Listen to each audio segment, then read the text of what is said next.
Welcome. My name is David Cosgrave, Division Chief with CAL FIRE, and CAL FIRE manages a contract for Coastside Fire and San Mateo County Fire here in San Mateo County. Joining me tonight is Austin Seeley. Austin, say hello.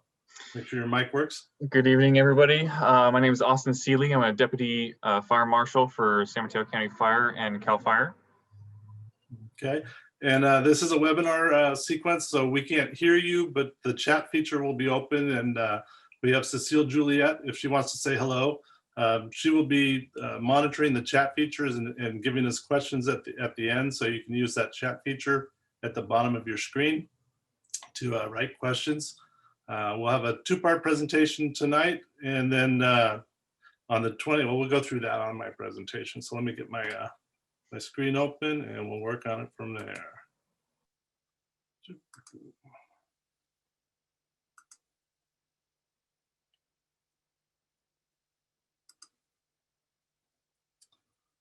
Okay, so this is a Ready, Set, Go series, wildland preparedness webinars.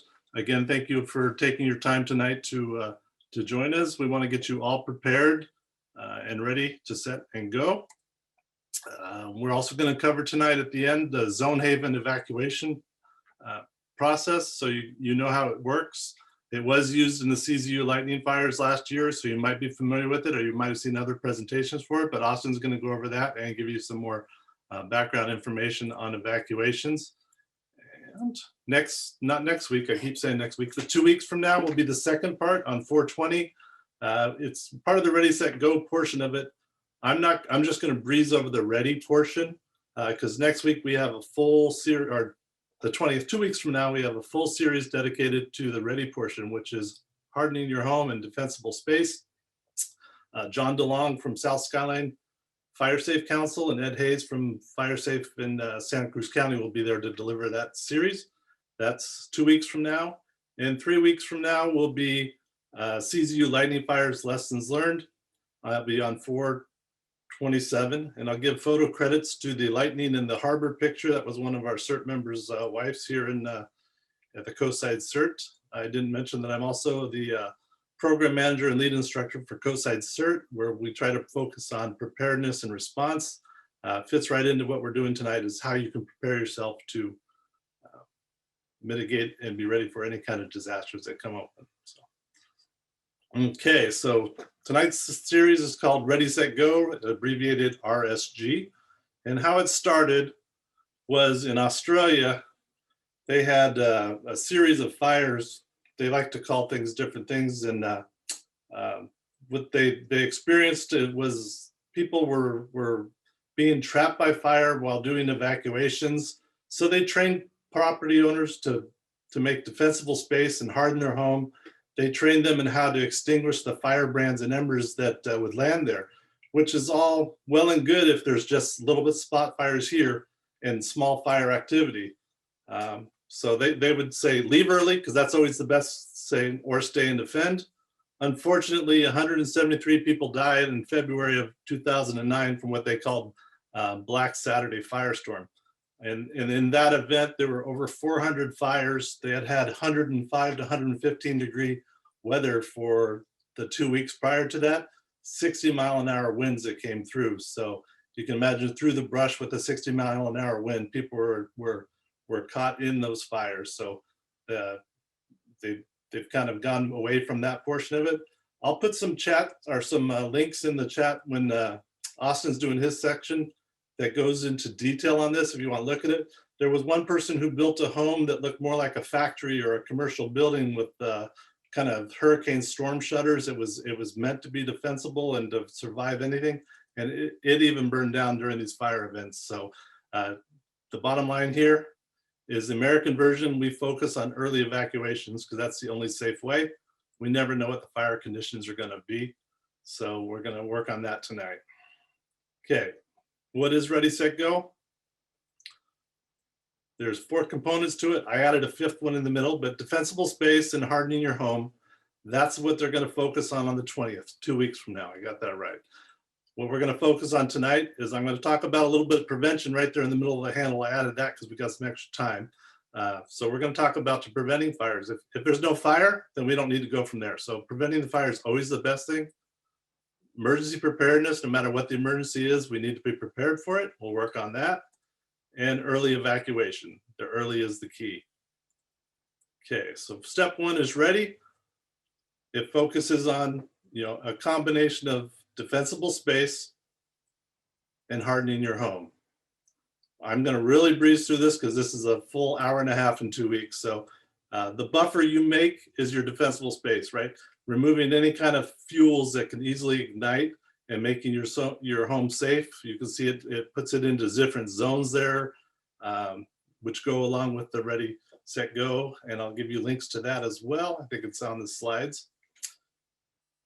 This is a defensible space inspection form. It uses the public resource codes, PRC, California Code of Regulations, and it's used in the state responsibility area. Now, we can go by and issue these to homeowners. The one thing that's interesting to know, and most people don't realize, is the public resource codes and all these rules are meant to protect the wildland from you, right? We can't make you be fire safe inside of your house, but in order to protect the forest in the state areas, the resource code, this is what these inspections are for. And that's on the slides. They'll cover that a little bit in 2 weeks. But I just wanted to point out that it is the reverse of what most people think. It's to protect the wildland from you and your activities. Okay, fire tends to go with the wind and go uphill and follow the fuels. So they're going to give you some formulas that talk about the different slopes here and how far you have to make clearance in your buildings, in your yard, to protect your building and to keep the trees and fuels separated. The one thing we can't predict, we can change the fuels in our home, but we can't change what the wind's going to be, and we can't change the hills that we're on. So what we plant around our house and how we keep our house protected, that's up to us. Okay, this gives you minimum clearance. The other thing they're going to talk about is laddering fuels. The center picture there, it shows one tree from a brush, grass to brush to trees laddering up. So you want to keep that laddering surfaces to a minimum for your vertical clearance. The hardening of the home portion of it, that's construction materials that can help your home withstand flying embers and weak spots in the construction. So it's concentrating on where the embers would land. If in a fire, what blows out in the wind ahead of the fire is the firebrands and embers. They'll hit the cement and go out. But if they hit the dry leaves that have been stuck in your gutters or somewhere around your house, they're going to have a fuel bed that they can ignite. So part of your job is to make sure your housekeeping and all that is kept up at all times, especially when we get red flag warnings or predicted winds or fire weather. Anywhere you usually find the accumulation of debris, branches, leaves, all that, that's the first place you're probably going to go. The wind could come from a different direction, so you want to account for all of that. But whatever your prominent winds are, make sure you clean all that stuff that's built up there. Home hardening, they look at the roofs. Obviously there you got a concrete type roof. When I chose my home, I chose a home that was in a residential area that had stucco siding, but it had a shake roof. I was able to take care of that and improve it. So things you can do to improve your house and make it more fireproof, you want to do those things. So roofing is one of the easier ones. The ventilation, they're going to talk about putting different mesh screens so that those embers can't enter your home and start a fire in your attic or underneath the crawl space. So making sure you do things like that. And the eaves where things can get trapped and catch on fire. So there's ways you can build them and modify them so that there's more resistant to those embers. Dual pane windows. One of the things you see there inside that window is curtains or shutters. You don't want lightweight things inside your house because of the radiant heat. If a fire front were to go by your house, you had dual pane windows or windows, that fire could start the inside of the house on fire just from the radiant heat. So these are all the things on hardening your home. They'll cover next week. There's building materials and listings that you can look at for the fire rating when you're selecting the materials for your home. Basically, it's a combination of the both that's going to make your home defensible and hardened to have the best chance for survival against a wildfire. So again, 2 weeks from then. So now I put this one in here, and this is not part of the slide presentation. So you'll probably see the sections that I put in don't match the other ones and probably are spelled wrong. But these are things that I think are important coming from the CERT time. I've been on the coast here in Half Moon Bay working for 30 years. So I've worked with groups trying to get them ready and had these talks before. So a lot of the questions that they've come up with in the past, I'm trying to incorporate into this slide set. So a little bit of a deviation from the standard slide set for Ready, Set, Show, but hopefully you'll like it. So we're here to talk what you can do. The number one thing you can do is do something, right? Listening to 100 webinars, reading 100 web pages isn't going to do anything to help you when the time comes. So everything we tell you tonight is an action item, and we need you to take those actions so that you can be safer when, if and when the event occurs to you. So number one in prevention, so when we have those hot, dry, windy days, and we have them in San Mateo County, so you never want to use mowers or power tools because they could hit a rock, a spark, start a grass fire. So that's always something you don't want to do. No wood or other outdoor burnings during these periods of high danger, because all it takes is one ember to fly out of that fire and ignite other embers. Clean and clearance for gas barbecues. And it's very discouraged on wind events. We've had fires that have started because of grease in the barbecue. We've had barbecues that have blown over from the wind. Same thing with discarding cigarette materials. We've had people that have had discarded cigarette buckets that blow over in the wind. So you really have to be proactive when you're being told about a wind event, and all these things you'll have to take care of. Okay, so when you're driving, you never want to pull your vehicle over in the grass, as it can spark a grass fire, because you've got your catalytic converter that will be very hot. And then this one's very important. Properly maintained vehicles to prevent materials from being spit out of your catalytic converter, because that'll start roads. So if you're trying to get your car and it's losing power, but you're going to sell it, you don't want to fix it. I want to save money too, but you never know what's going to happen. And one of the things that happens when you lose power and you get all these things happening on your vehicle is your catalytic converter will start to disintegrate and get clogged up. Then it will start to shoot out superheated embers or slag, and it will hit into the roadside and cause fires. I have some pictures of that coming up. I'll show you. Another thing that's common more on the large interstates is trailers having chains that drag and spark. They throw embers and hot rocks into the vegetation, starting it. And then we have the shooting of firearms and unsafe during high fire danger.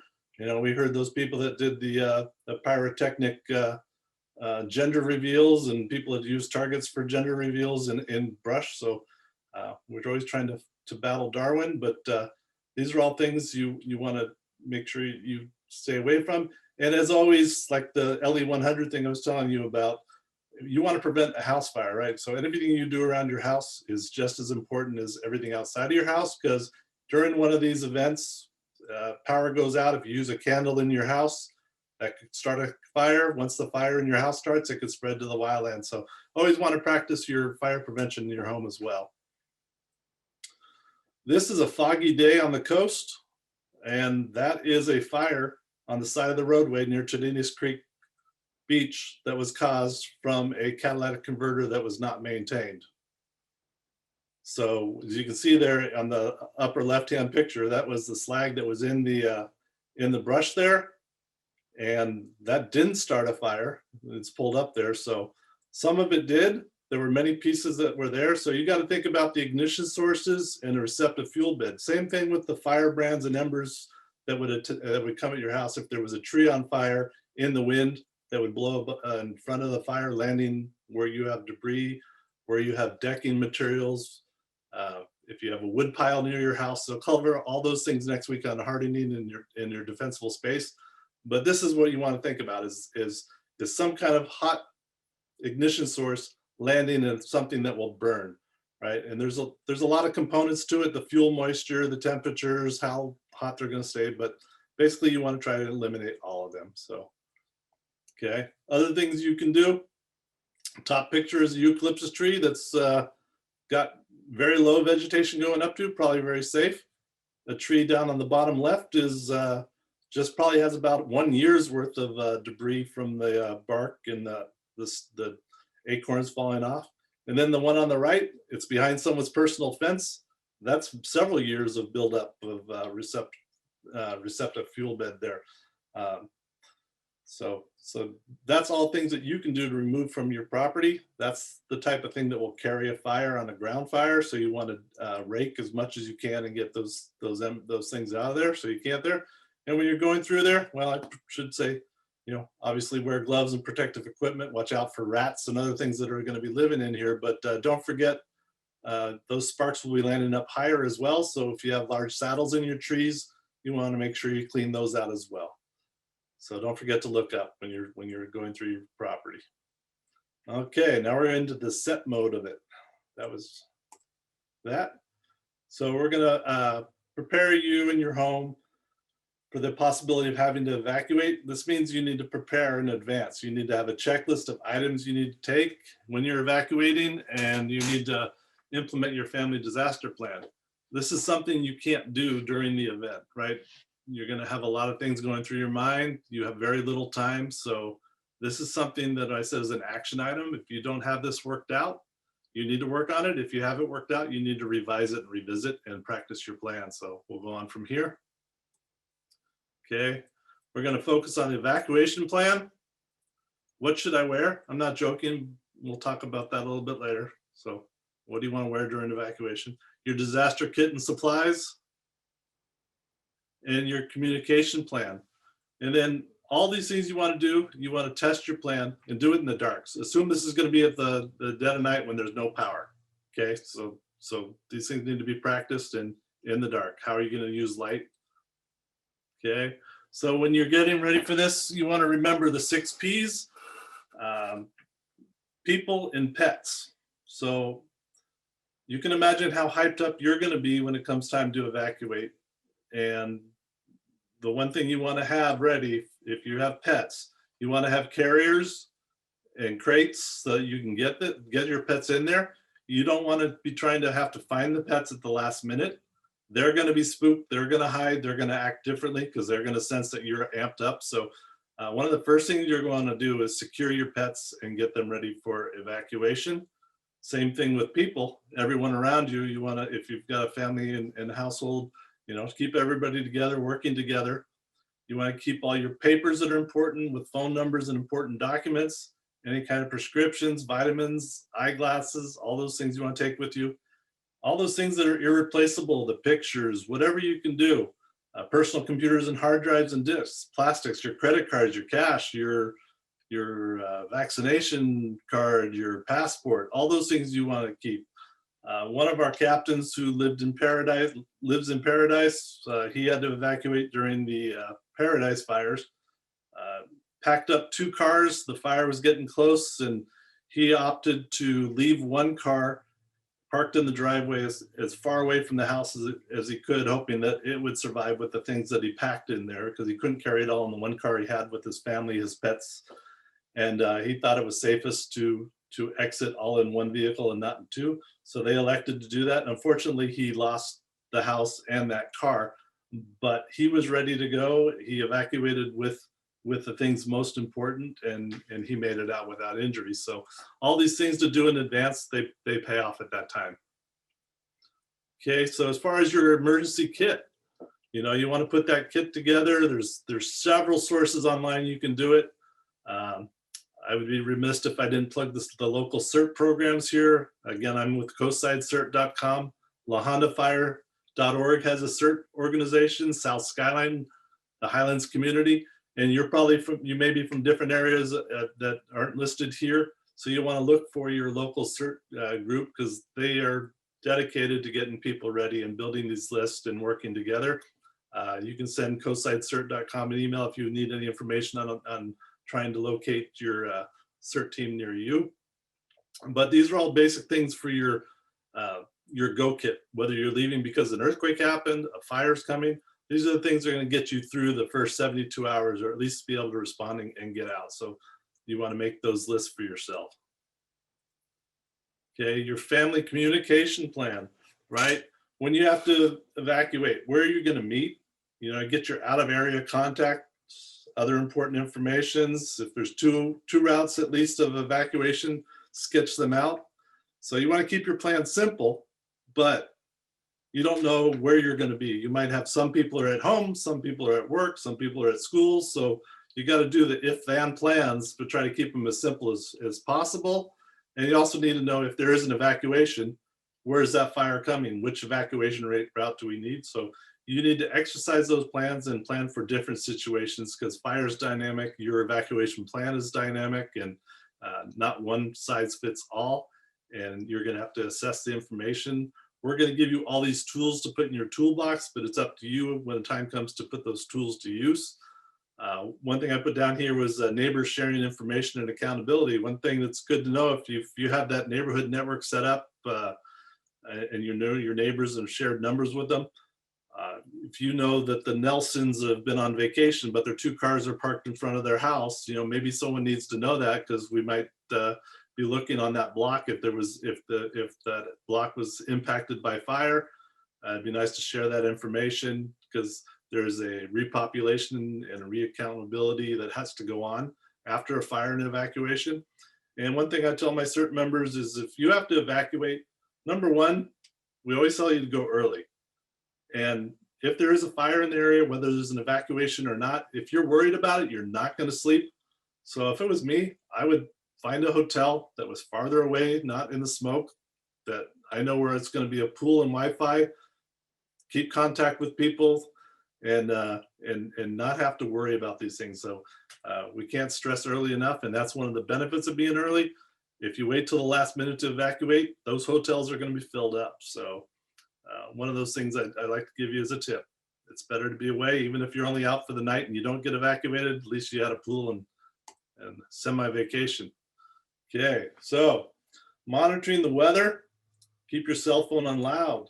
They found in some evacuation areas where they put out the alerts that Austin's going to talk about, some people didn't get them because they turned their cell phones at night because they don't want unsolicited texts and messages. So you need to maintain your situational awareness. When you watch the weather and they talk about the high fire danger, red flag, whatever they're going to call it, there's going to be a power shutdown. You know when if you've lived in your home for a while, when those winds are coming from a certain direction and they're dry, we haven't had any fog for a while, that's fire conditions. So that's your situational awareness. You know, if you smell smoke, you want to investigate it. Sometimes, you know, there might not be a time for the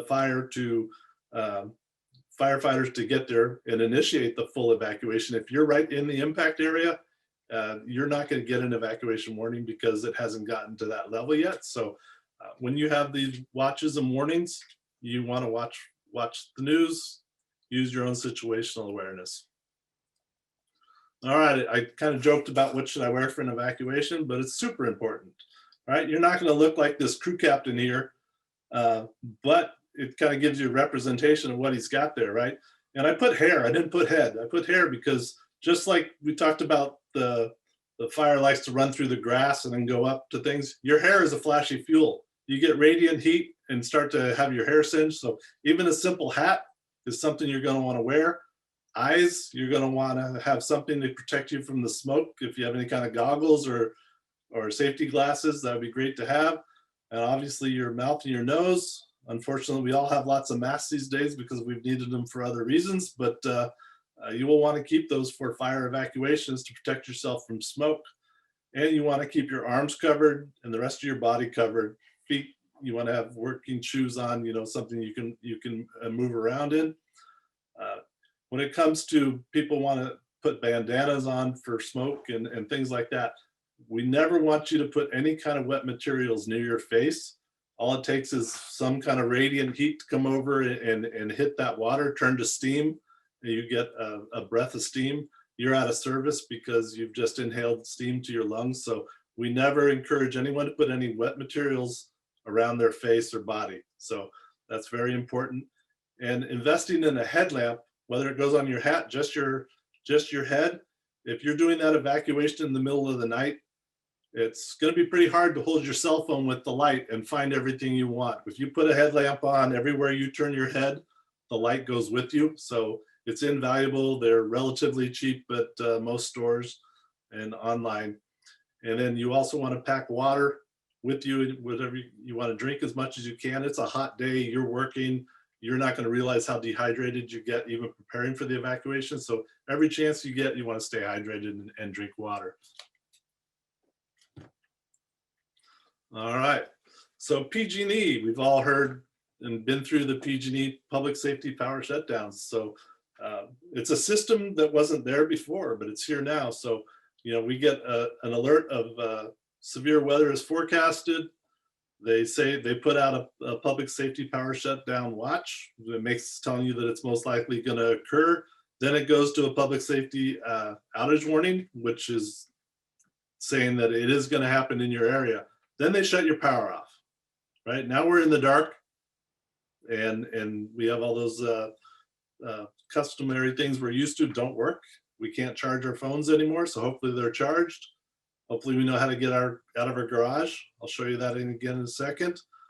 Okay, so once they get the okay to turn the power back on, it's not an instantaneous thing, and it was frustrating for a lot of people at the beginning. But you got to remember, these systems weren't built to be turned on and off, so they have to inspect the entire section before they can turn the power back on and turn the power on. So they'll use helicopters, they'll use crews driving out there inspecting lines, because the last thing they want to do is turn on the power and find out that there was a branch across this ranch that came down, and then it starts a fire there. So they're going to have to inspect every piece of line before they turn that on and restore your power.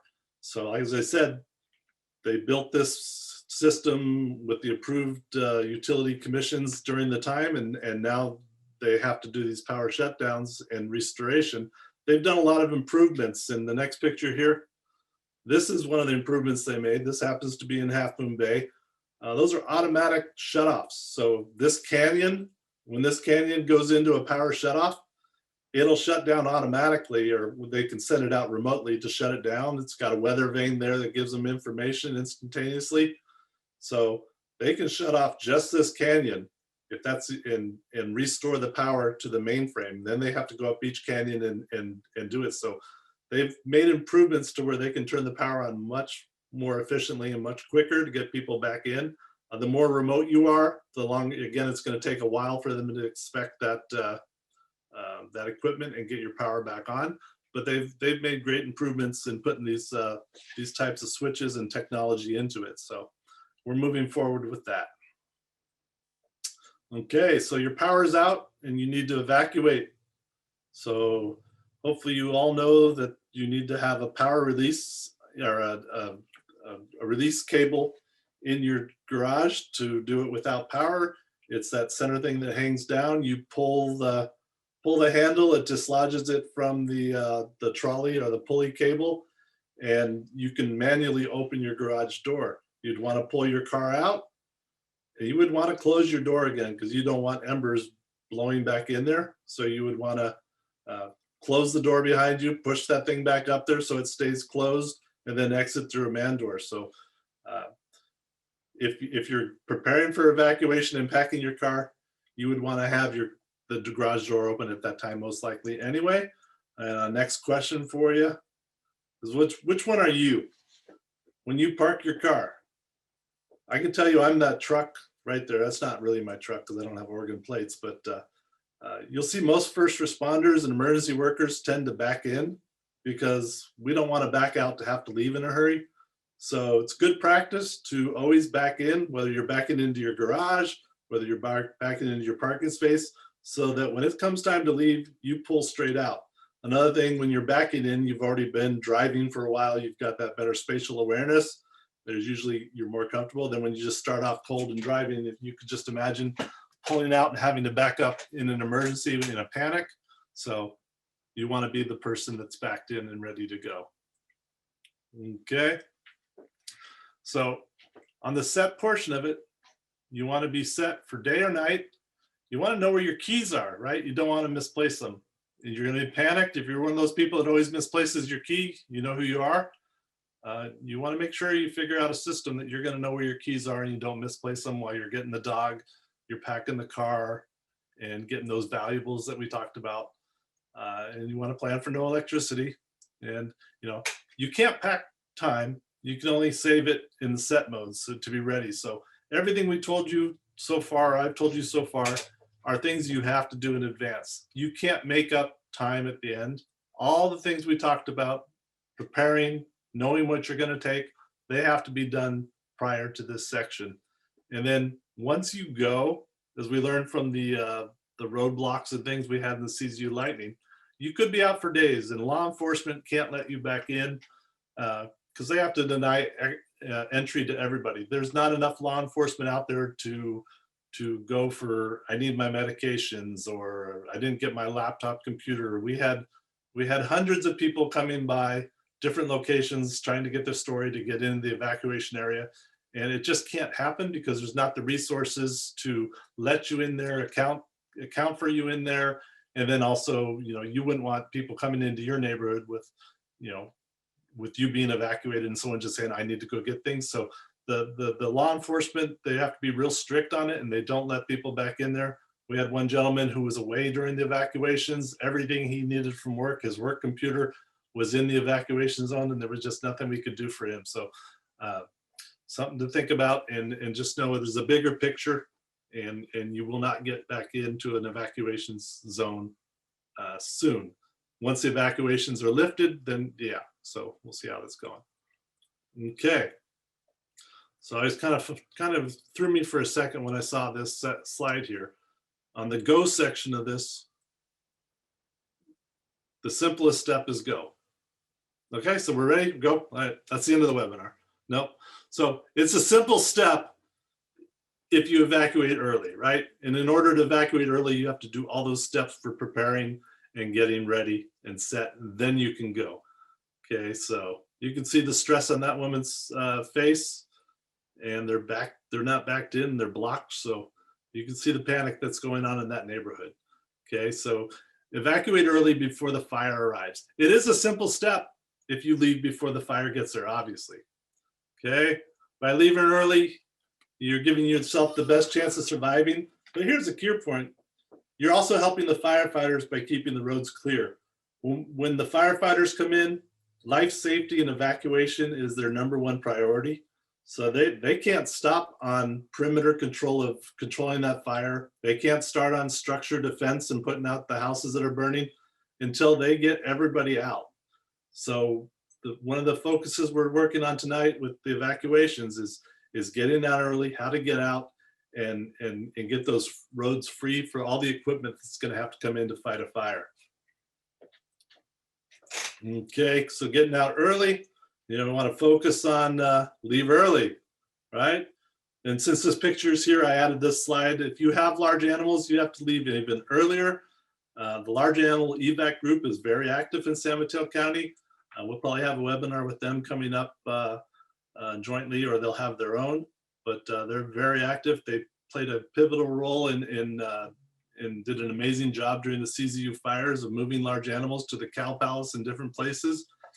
And so if you're a rancher or if you have animals, large animals, you want to make sure you have everything you need for that, and that you've talked to this group so you know how you can help them and they can help you. Okay, so evacuation steps and what to do with traps. So the last one's a tough one. We'll talk a little bit about that. So, okay. So if early doesn't happen, right? If early doesn't happen and you're looking at that picture, right? There's a lot of obstacles. The longer you wait to evacuate, the closer you are to that brick wall. Once you're up against that brick wall, there's really not much you can do. You're going to do one thing or another. So you have less options. There's higher risk. The mental stress, right? This picture, I couldn't tell you if this is day or night. It doesn't matter because you won't see the sun. So that's what you would look like if you were in a wildland fire doing evacuations. It might even be the smoke's not baked down on you. You just got wind driving embers. So that's actually some pretty good visibility right there. You can see there's a truck up in front there coming out of someplace. So the longer you wait, the more obstacles you have up above you, the less visibility, the traffic blockage. These are all the things that you're going to encounter if you don't take the advice of leaving early. Okay, so if you're trapped in a building, even less options really. So no safe options. You want to shelter away from the outside wall, right? You're going to try to, whichever way the fire's coming, you would be on the other side of the building. Hopefully you harden your home. Hopefully you have defensive space. They recommend putting wet towels under the door just to keep the smoke from coming. Again, no wet materials near your face or on your body, because if it does get hot and steam burn you. But that's one of the recommendations is wet towels under the door just to keep some smoke down from coming in. You want to patrol your home, your structure for spot fires, right? So close all the doors to the house. Hopefully you have smoke detectors in every bedroom. If you detect one's going off, maybe you could open the door, look inside there, see if there's any, anything happened. If one of the blinds started to burn because it was lightweight, you didn't pull it down before the fire started coming through, you could hit it with an extinguisher.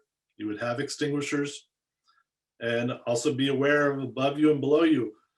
If we talked about the mesh on the screen for the vents on your house, the embers could get in the attic and start a fire in the attic, or they could get in your crawl space underneath and start the foundation or anything that's stored under your house on fire. So you want to be aware of that. Worst case scenarios, you want to wait till the fire blows through all that high flashy fuel that's been outside. You want the fire front to pass you. If your house catches on fire, then the safest place might be outside where the fire's already gone through, right? In your driveway, the grasses near you is already burned away. You want to carry all that equipment that you were dressed for success with you. You want to shield yourself from any kind of possible heat you can, having wool blankets or heavy blankets and materials to wear so that you don't get sparks coming on you. But your options, as I said, there are no safe options. You want to, after the fire passes, you want to put out any embers. If your house didn't catch on fire and the fire blew by, you want to make sure that there was no embers sitting in those spots that could cause the fire to stoke back up again. So those are things we can do there. Okay, again, in your car, you want to have your windows up, recirculate the air so you're not bringing smoke in. You'd have your air conditioner on with the recirculating the air from from inside the cabin. That's going to be the freshest air for you during a fire.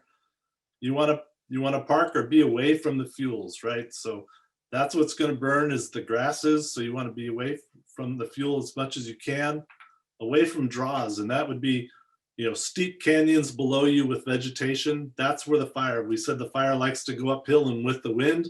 Well, you don't want to be directly in line with a steep terrain below you that's got a lot of vegetation, the wind coming from that direction. That's where the fire is going to be most intense and blow through. So you want to try to find areas that are away from that. Have your hazard lights on and protect yourself from heat and smoke, right? Get down low inside the car so that radiant heat coming through the window isn't cooking your face. Have a blanket over you, those type things. And just remember, you will not outrun a fire. So as limited as your options in that vehicle or your home are, you're never going to outrun a fire. You want that fire to outrun you and go past you, burn out that flashy fuel. Again, inside of your car, you'd be dressed for safety. You're going to look for large turnouts, cul-de-sacs, parking lots, green belts, meadows, pastures, wherever you can, large areas that are away from fuels.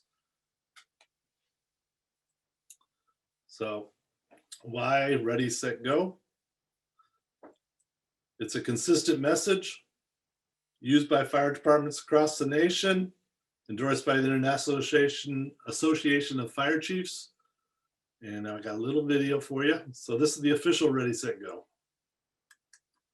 It might take a minute to spool up. Massive wildfire exploded early Thursday morning, burning nearly 25,000 acres. The fire has forced new evacuations this morning. The fire moved up a ridge line and then caught the Santa Ana winds perfectly. In the summer of 2008, nearly 2,000 lightning-sparked wildfires scorched over 1 million acres across California, destroying hundreds of structures and impacting the lives in the surrounding communities forever. I never thought it was going to happen to me. you know, you always figure it's the other guy that's going to get their house burned. And with California's Mediterranean climate, another fire siege of that magnitude is just a matter of time. I'm CAL FIRE's Daniel Berlant. Devastating wildfires occur every year across the state, putting lives, property, and the state's natural resources at a constant threat. In California, wildfires aren't a question of if, but only a question of when. If you choose to live near a natural area of the state, you are at risk for wildfires, and it's your responsibility to prepare yourself, your family, and your home. And that preparation starts with 3 simple steps. Ready, set, go.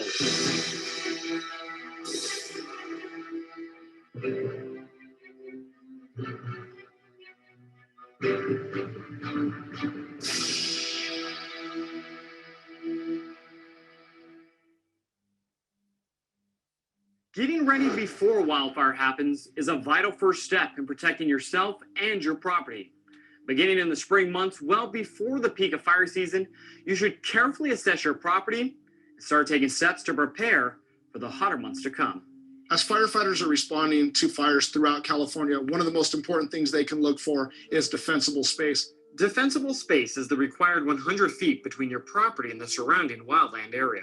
Defensible space has consistently been shown to be the best, most practical first line of defense for your home against wildfires. Adequate defensible space provides a barrier to slow, or in some cases even halt, the progress of fire that would otherwise engulf your property. It also helps ensure the safety of firefighters while they defend your home. I'm going to have to go to homes that provide some type of clearance for my firefighters.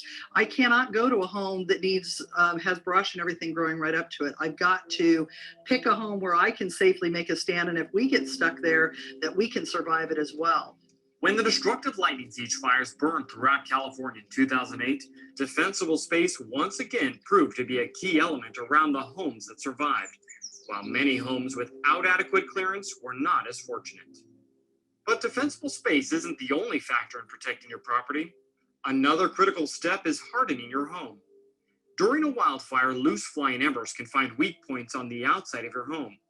Hardening your home means reinforcing these vulnerabilities. CAL FIRE Battalion Chief Nick Schuler demonstrates some of the components of a well-defended home. As you see here, they have an excellent green belt around their home. All of their trees are limbed up, so there's no dead and dying vegetation around their home. And as you can see, as we walk along, all the leaf litter has been picked up, and we move straight into the fire-resistant construction. They have the stucco siding, they have the enclosed eaves, and the composite roof, all proactive steps that this homeowner has taken to reduce fire potential. Now that you have your home ready for a wildfire, it's time to get set by preparing your most valuable assets, your life and the lives of your family. You should start by creating a wildfire action plan. A wildfire action plan gives you and your family a chance to plan out and write down important information and special preparations that you'll need to take as a wildfire approaches. As part of your wildfire action plan, you want to sit down with your family and talk about things like escape routes, what roads are you going to take when you leave the house, and the other thing is where are you going to go? You want to have a meeting location. Your family's plan will be unique depending on your circumstances, so it's vital that you practice and update it regularly to keep everybody prepared. It's also important to plan which belongings in your house you'll need to take with you in case of evacuation if you have time. Prepare what you're going to take with you when you leave. There's nothing worse than packing up to leave and you realize you didn't take anything that you really wanted to. You took stuff that just was the first thing you saw. Wildfires can move quickly and can change direction into a surrounding community without warning. With the assurance that your home is now well defended and your family's wildfire action plan in place, when a wildfire approaches, you're now ready to go. During a wildfire, emergency personnel may not be able to warn everybody, so it's up to you to take the initiative to stay informed by listening to the TV or radio for announcements. If an evacuation is imminent, it's time to set your wildfire action plan into motion. Don't wait to be ordered to leave your residence, just go, and go early. By leaving early, you give your family the best chance of surviving a wildfire. Follow the directions of fire and law enforcement, and if you feel threatened, you need to go ahead and get out of that home. We have a lot of systems in place to notify you of that, but you have to be willing to get out and get out early. Although wildfires can be unpredictable, destructive, and deadly, they're an undeniable part of California's wildland. Wildfire is coming, and it's the steps you take now that will ensure you, your family, and your home have a fighting chance when it happens. For more information on how to prepare for wildfires and for a wildfire action plan checklist, visit readyforwildfire.org.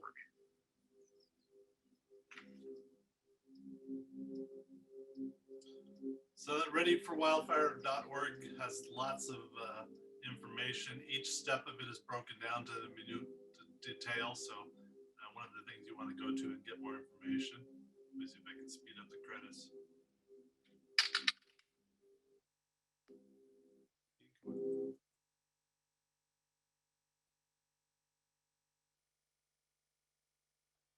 Okay, doesn't want to go to the next slide. There we go. So readyforwildfire.org is the website. Again, is your home ready? It's all this information is there. You can watch that video again. All right.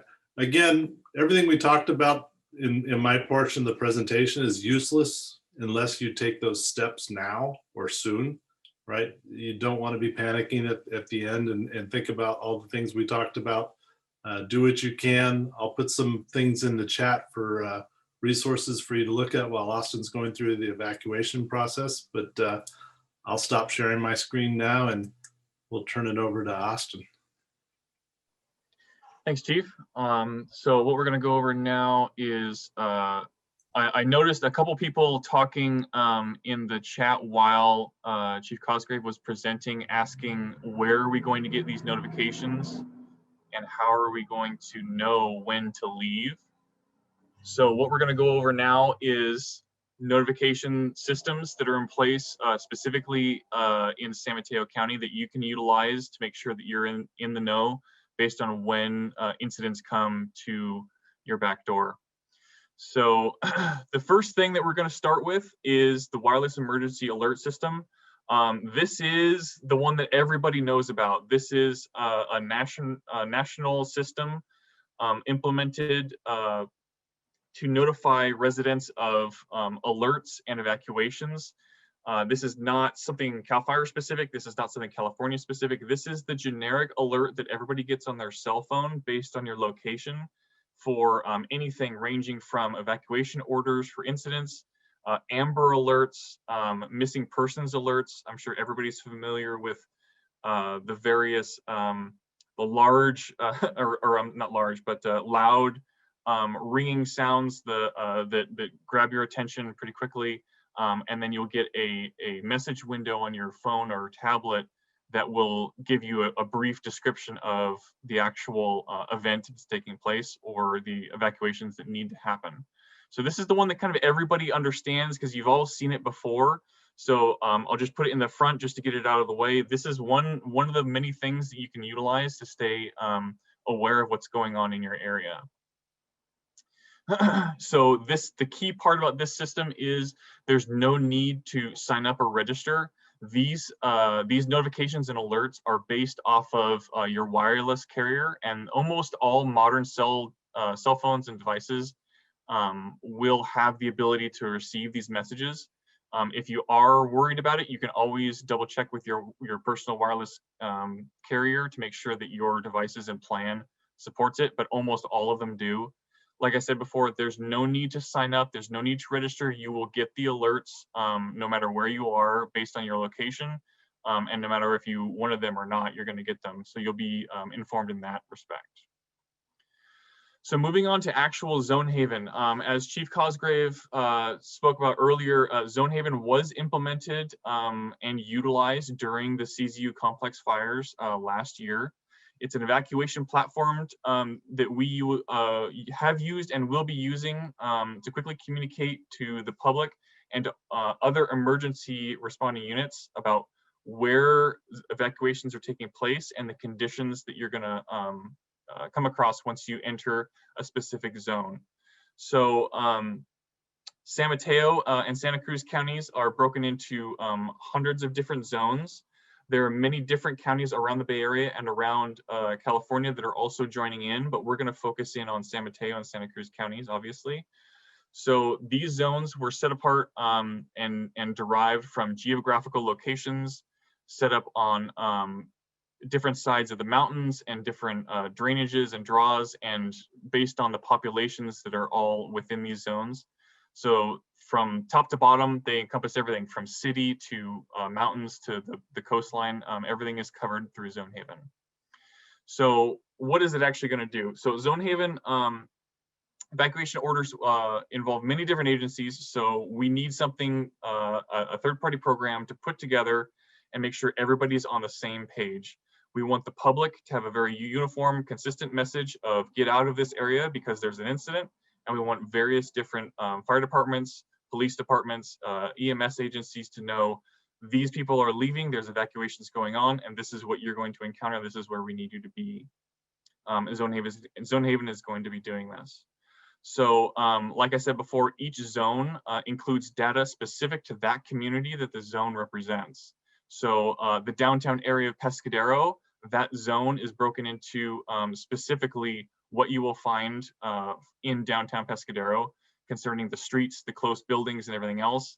And the information broadcast through Zonehaven to Pescadero, downtown Pescadero, is going to be very different from the information that you will see in a place like, say, Skylonda, or a place like El Granada, or downtown Redwood City. So the first thing to do for Zonehaven, once again, a very consistent message, similar to what Chief Cosgrave was talking about before. Everything revolves around getting prepared before the incident actually gets here. So step one of preparation, knowing which zone you're going to be a part of. Zonehaven has hundreds of zones, and obviously if something doesn't affect you, you're not going to need to worry about it if it's in a zone completely across the county, or if it's the zone right next to yours, you're going to need to know about it within a timely manner. And the only way to do that is to know exactly where you are on the Zonehaven map. So what we'll do is the Zonehaven process, once you know your zone, the Zonehaven process will send out media releases to various agencies and social media sites to notify the residents within that zone of the evacuation order or evacuation warning or the conditions that are going on within that zone. So you can find your zone and the name of your zone at https://community.zonehaven.com, and that will take you to a map. And I'm going to show everybody how to do it after this slideshow's over. I'll show you how to do it live and to look up your address and specifically find out which zone you're going to be going to. Okay. So in conjunction with Chief Cosgrave's emergency plan that you have prior to any incident, all of the information, your contacts and your lists and things you want to make sure you're ready to have, your zone name and zone number should be a part of that. So you can quickly reference it so that if there is an emergency in 2 months, 6 months, next year, 2 years from now, you're going to know exactly where you are on the map and which zones apply to you and which notices are going to be important. So what we can do is we can go to myzone.com. So this is my zone at zonehaven.com, and this will breaks down all the different preparations, steps, and everything else that we're going to be going over. But more importantly, the very first thing you can find is when you click on the Know Your Zone button, it's going to take you to community@zonehaven.com. And this is the map that I was talking to you about, okay? These are all the zones that we're going to be utilizing for emergency services. And you'll notice that each one has a different name and a different number corresponding to where they are and the responding jurisdiction, okay? So if you look towards Half Moon Bay, different zones will light up and show you different information. And what we can do is we can search for various different addresses, such as Station 58 up in Skylonda. So say this would be your house, right? And it will immediately ping towards the, is that showing up on your guys' map? It should show up in your guys' map.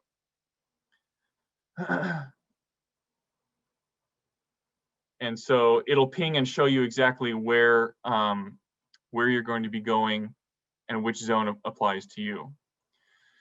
So in the event of a wildfire emergency situation, law and fire agencies will issue evacuation warnings or evacuation orders for the various impacted areas. So these notices will be based on the zone, and this is what we're looking at. So these are the different zones. This is the status symbol that you will receive, or that you will find when you start clicking on zones that have evacuation orders. You will see the evacuation status. You will see the reason for the status. You will see a summary of the zone or the description of what's in it, as well as the responding fire department and police departments. Any useful links that could be pertinent to that incident or that zone, as well as the last time the information was updated for that notice. So to go through, as you can see on the last, or as you saw on the last slide, there's a lot of different colors involved for Zonehaven. If your zone is red, you're under an evacuation order, and all residents must evacuate immediately and seek shelter outside of the danger zone, okay? Yellow is an evacuation warning. This cautions that there is a potential threat to life or property. Residents should pack essential documents and belongings and be prepared to evacuate the area at a moment's notice. Now, having said that, just like the previous discussion we had with Chief Cosgrave, if you feel threatened, don't wait for the evacuation order. If you already have an advisory or a warning and you feel threatened and you can leave early, definitely leave early. The whole point of evacuating is to get out of the way before the danger gets there and allows the emergency crews to come in without bogging down the roadways. So the blue zones are an advisory. So usually it's not an evacuation warning or order. You may or may not need to get out of the area. However, something is going on that's pertinent to the area and you need to be advised of it. It's a precautionary notice, essentially, intended to give residents time to prepare for a possible evacuation. It's not quite evacuation yet, but you should prepare things and get ready to go in case changes, or in case conditions change. So once all the incidents are over and the hazards have been mitigated, the fires are out, we will be changing the zones to a green color, which means you're clear to repopulate. And so that means it's safe to return to your home. The roads will be slowly opening by then, and law enforcement will be around to provide traffic control to allow residents to get back into their back into that zone.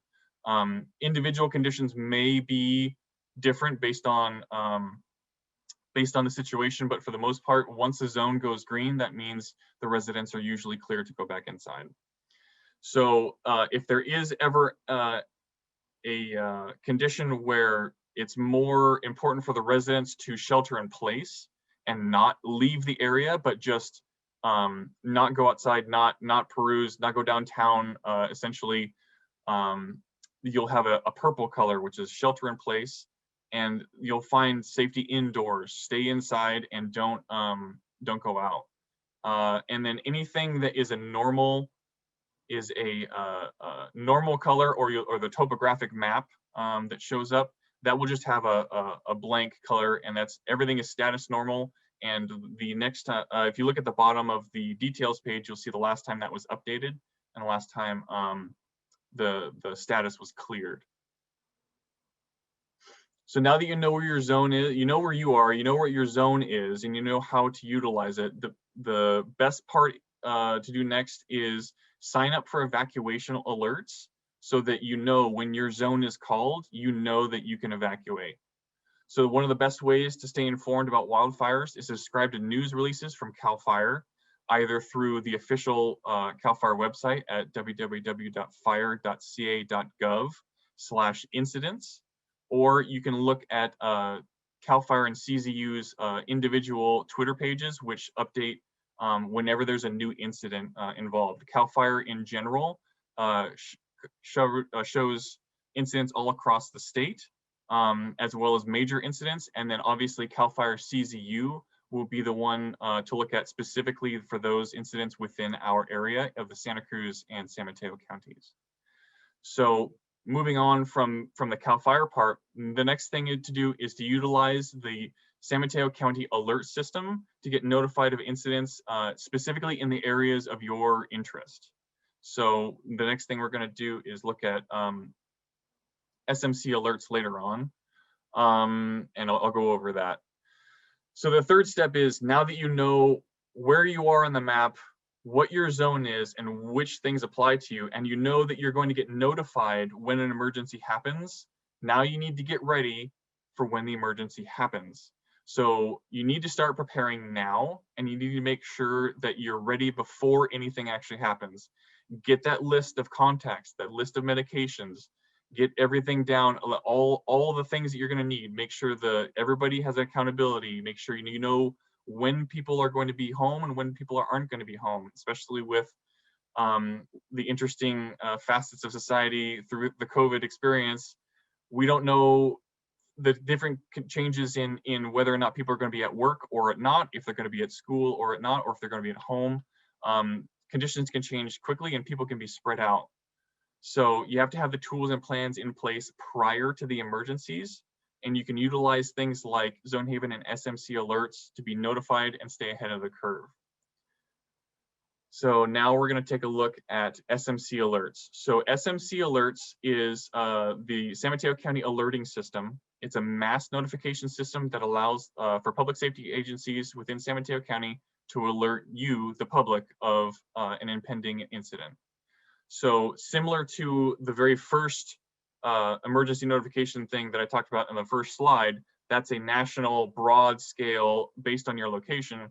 This one you have to sign up for, you have to register, and you put in your specific areas of interest, whether it be El Granada or Miramar or Redwood City or Skylonda or Pescadero. You can pick and choose which areas you're concerned about. That way, if you live in Redwood City, but you have relatives in Half Moon Bay, you can get alerts for Half Moon Bay regardless of your location, so that you can be up to date on what your friends and family members are going to be involved with. If you have loved ones that are going to need help in case of evacuations or in case of an emergency, you could be notified for them as well. So to receive emergency messages focused on specific neighborhoods, you can register up to 5 different addresses in the alerting system, such as your home, your work, your child's school, or a relative's residence. When notifications about a potential safety hazard or concern are issued, you will receive a message, either a voice message or a text communication based on whichever checkbox you click when you go through the registration process. Similar to, or not like the first one that you don't need to register, this one only works if you register. They will only utilize your contact information if they have it. And you should definitely go to their website and register. This is what if you just do a quick Google search of SMC alerts, you go to their homepage, which looks like this.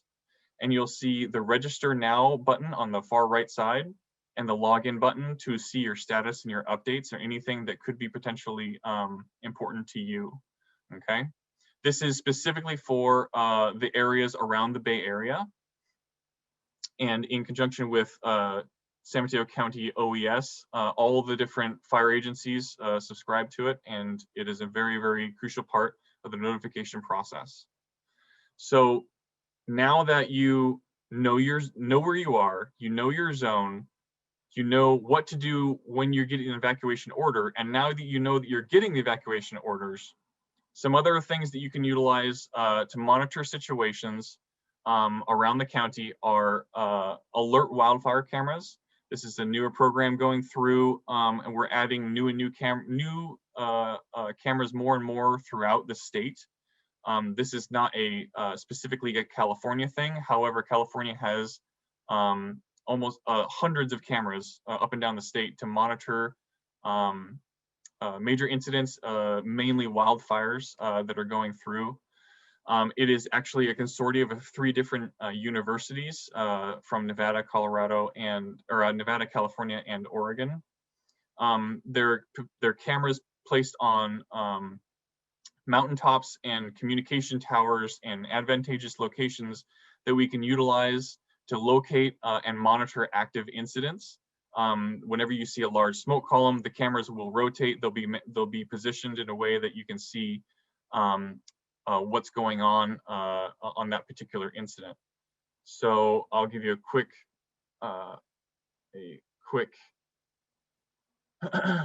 idea of what it is. Alert Wildfire will go. We'll give you a broad region map in which you can click and locate exactly which section of cameras you want to look at. For us, it'll be the South and East Bay region, which is really just the entirety of the Southeast Bay, including the peninsula. And so on the right-hand side are all the different cameras in the area and where they're pointing to. The large triangle is their field of view, essentially how zoomed in they are. So you can see if we click on the one over at Allen Peak, this is a live shot updated a few minutes ago, depending on how the internet connection is at the actual camera. And you will also have the ability to look at a time lapse to see the growth of a fire or the change in wind direction or how conditions can change based on where the fire is. And so this is it's a publicly viewable site that we can utilize. By the way, don't feel alarmed if there's a camera near you, because essentially if there's any privacy issues, they will go through and block out any issues. So nobody will be looking in your back door if there's a camera nearby your area. And almost all of these cameras do have the ability to swivel around and change direction and look at different incidents. In the top right corner of the image, you'll see where the cameras are based on and who's funding them based on whether it's a PG&E site, PG&E power lines or towers, or whether it's put on through CAL FIRE. Okay, so those are kind of a general overview of what we're looking at, ways to keep yourself informed and up to date on what's going on. So now I'd like to open up questions for emergency preparedness. Anything you want to ask about the Ready, Set, Go program, or anything, any questions you have about being notified for emergencies in your area that we've gone over, or if you have any clarification that you need, you can ask them now in the chat, and we can try to get to your questions. We've got quite a bit of time, so we got about until 8 o'clock. Austin, one of the questions, I don't know if you can back your slide up to the links you had in the, I think the Zonehaven that had a slide with a bunch of links on there. Someone asked if you could, so.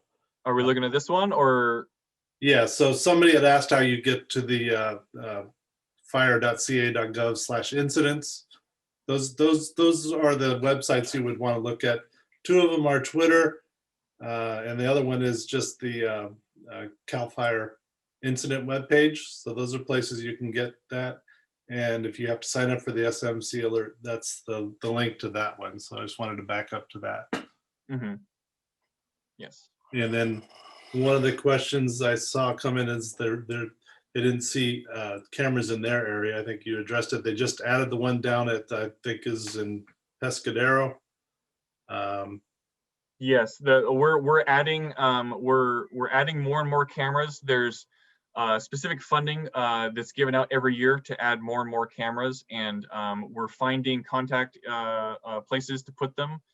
They do have to go in advantageous places, usually on the tops of ridges or communication towers. Eventually, we'll have a pretty solid coverage of almost our entire county. But as you can see, there's a bunch here, and there's a few more going in before the end of the year for sure, and there's a few more going in before the fire season really picks up. Great. And you can go back to your final slide, but Cecile is our public information officer. She was going to help us with the questions. Yes, good evening, everyone. We have a question from Andy, and he says, since the focus will be on evacuation initially when a fire starts, should we be organizing coast-side CERT training and exercises around evacuation, and is there specialized training required? That's a specific CERT question, but for CERT emergencies, there is no wildland fire module because the equipment and safety equipment you have doesn't ever recommend that you stay behind and assist to fight fires and things like that. But there is a traffic module and other modules that would help on the outskirts of the fire in the evacuation areas like we've done before. And we could have a webinar. Each CERT team or community can have their own meetings.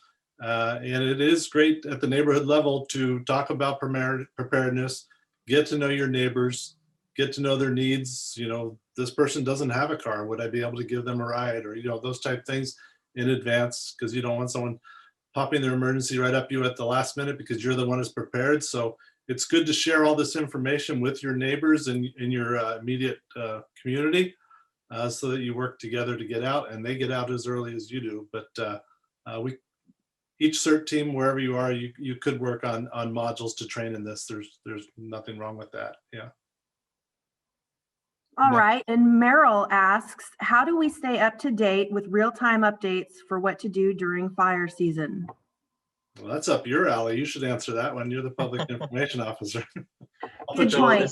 essentially with the SMC alerts, Zonehaven and staying in tune with CAL FIRE's incident page, as well as the Twitter page that Cecile manages. She's pretty good at updating Twitter with a lot of live incident information, as well as in conjunction with this SMC alerts and everything else. You should be pretty up to date.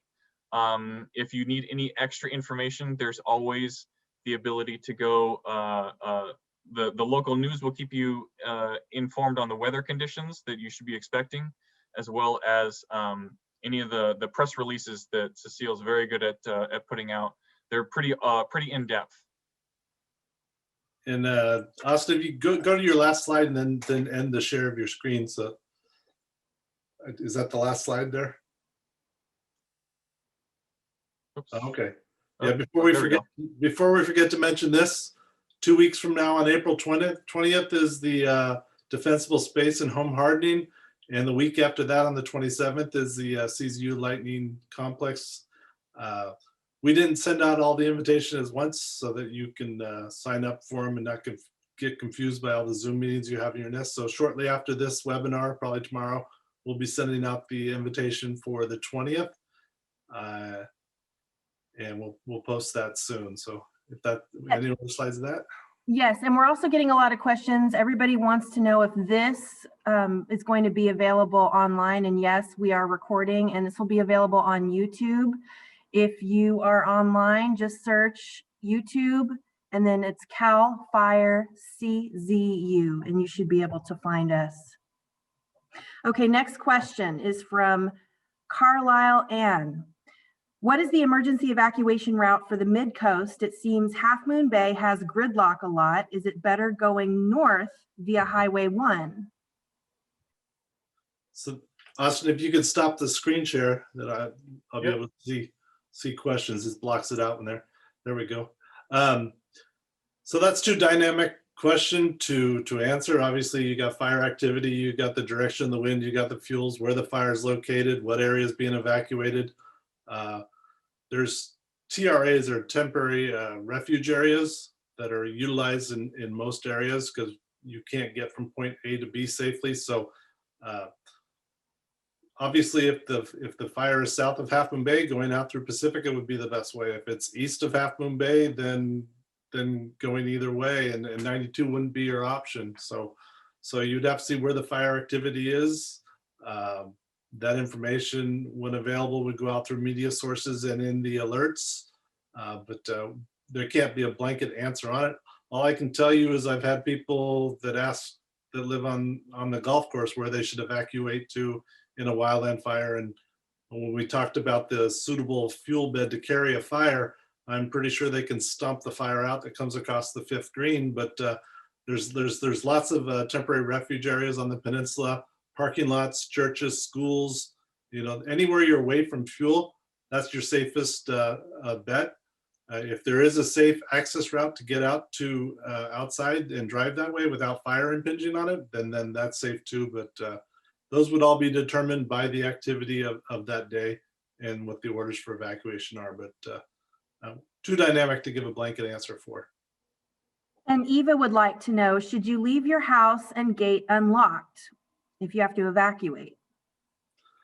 We recommend, from the firefighter's point of view, if we have to go in and prep your house and, you know, take down curtains because the fire front's going to come through and save your house, we do things like that.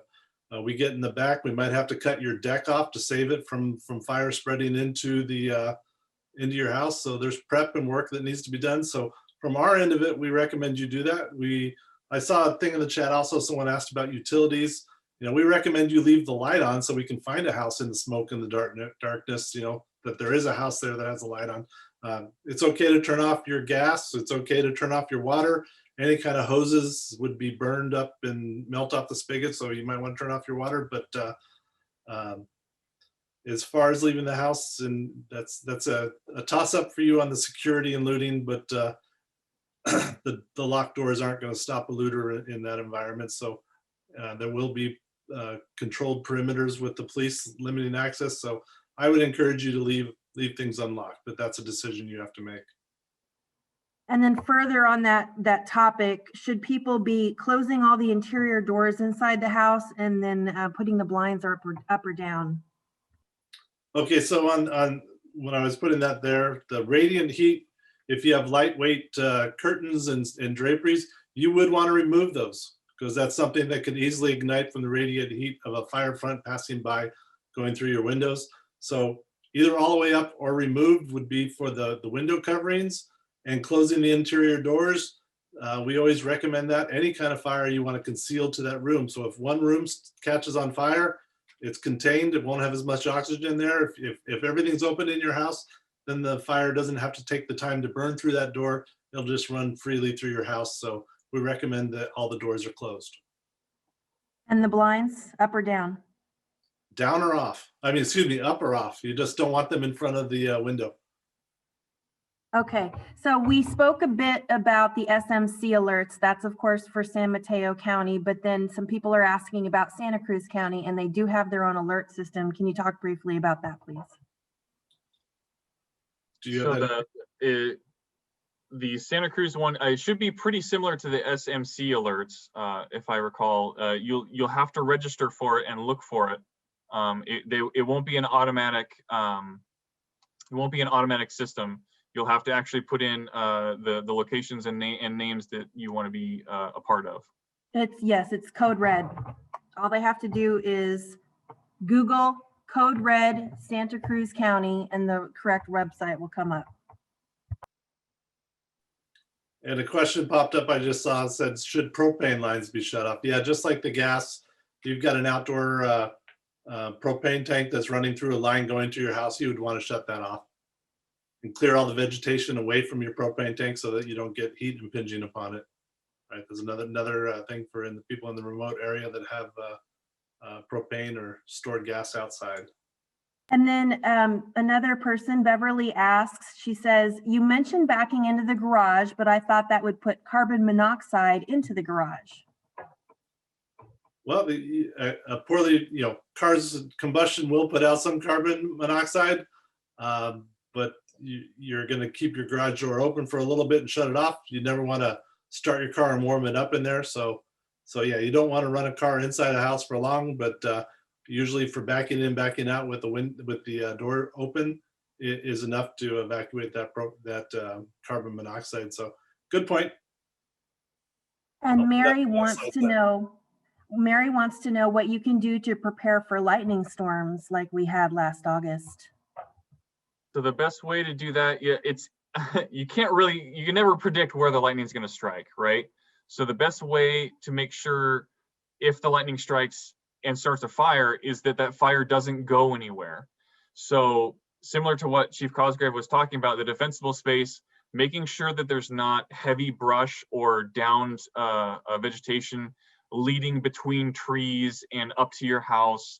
And really you want to isolate the possibility of a fire or lightning striking a tree nearby, burning down, and then through the vegetation to something else.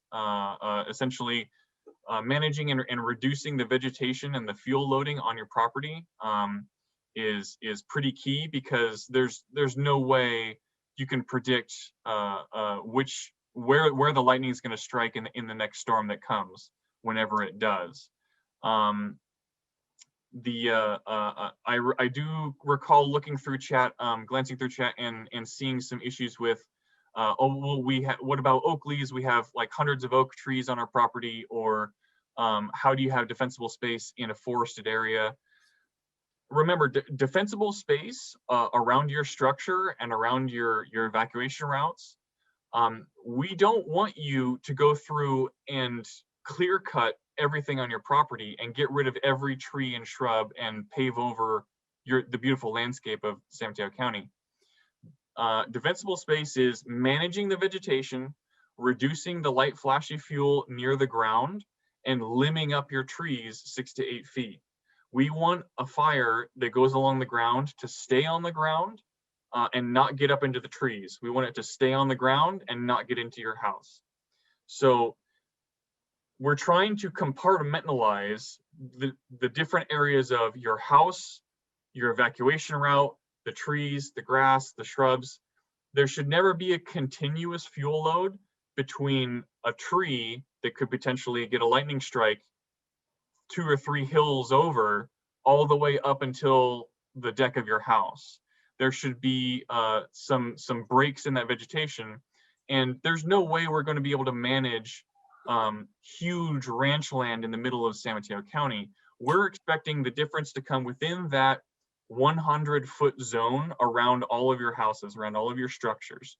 We don't want you to do defensible space for 250 acres in the middle of San Mateo County.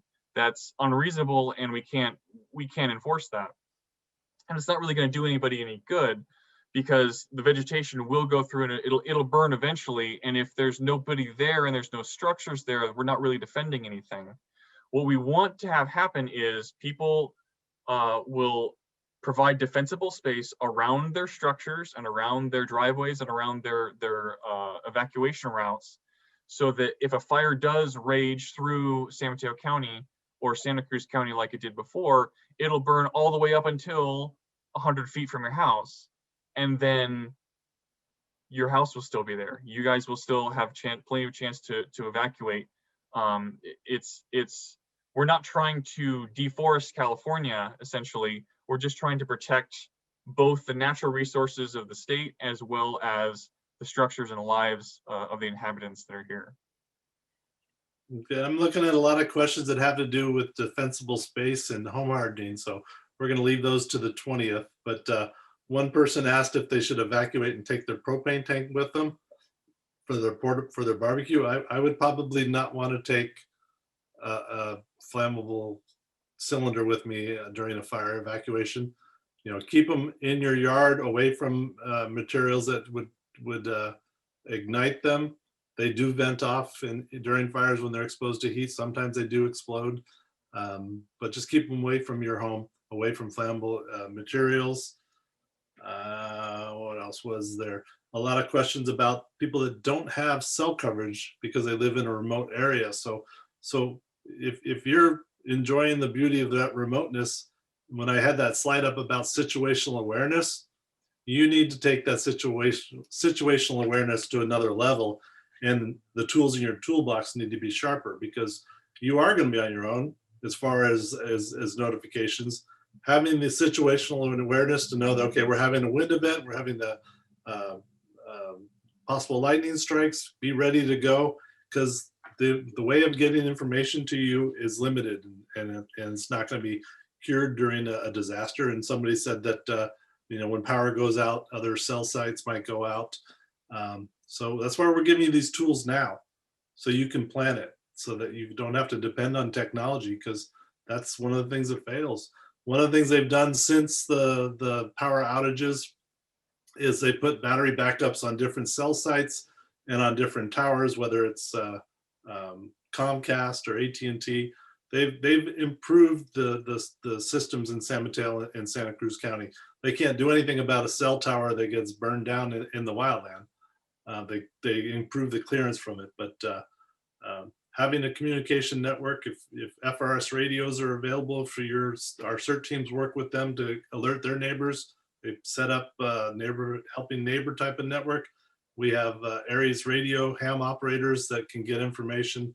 So a lot of the information, if you're in remote areas, it's kind of up to you to work in advance to get that information to yourself. Cecile, we got a couple more minutes. Yes, and I just wanted to clarify, if you live in Santa Cruz County and you want to sign up for San Mateo County's version of the Code Red Alert, which would be SMC Alert, in Santa Cruz, it is Code Red, and it would be scr911.org. And again, we're going to make all of this information public. We're going to put it on YouTube, and then we're going to put more information on how to access all of our social media accounts. We are on Twitter, we're on Facebook, we're on Nextdoor, we're on Instagram, and then we also send out news releases via Constant Contact. And you can always email me directly at smcpfdpio@fire.ca.gov. So that would be San Mateo County Fire Department, PIO, smcfdpio@fire.ca.gov, and I can help get you the answers that you are looking for. And we are trying to record this and put on YouTube. So that was a question that came through there a couple times while you were talking. I know you weren't monitoring the chat.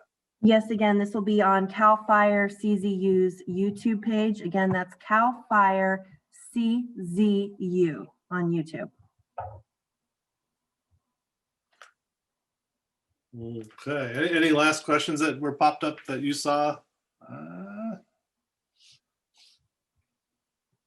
Somebody was asking about ham radios. If you have to have a license or cell service. Yeah, the ham radio operators do need to have a license. You have to take a test for them. So that is a requirement.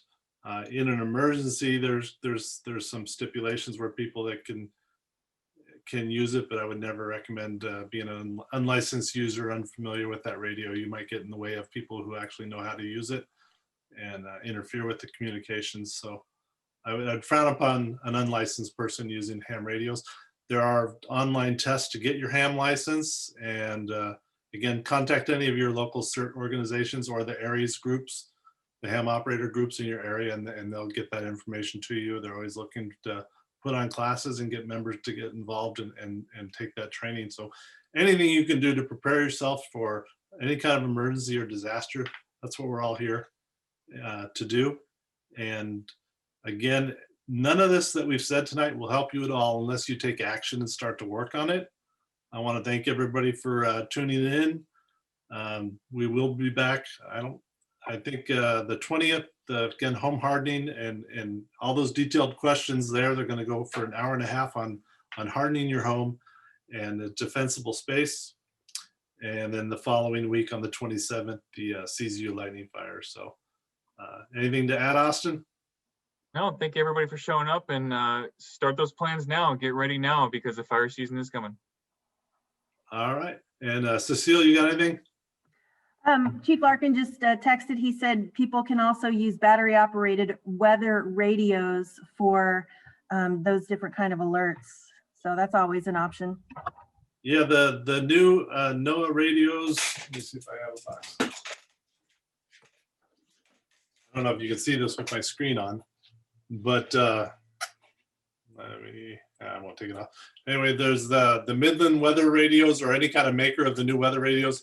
If you're going to buy one of these, you can push the button and it'll play a repetitive weather broadcast for the area.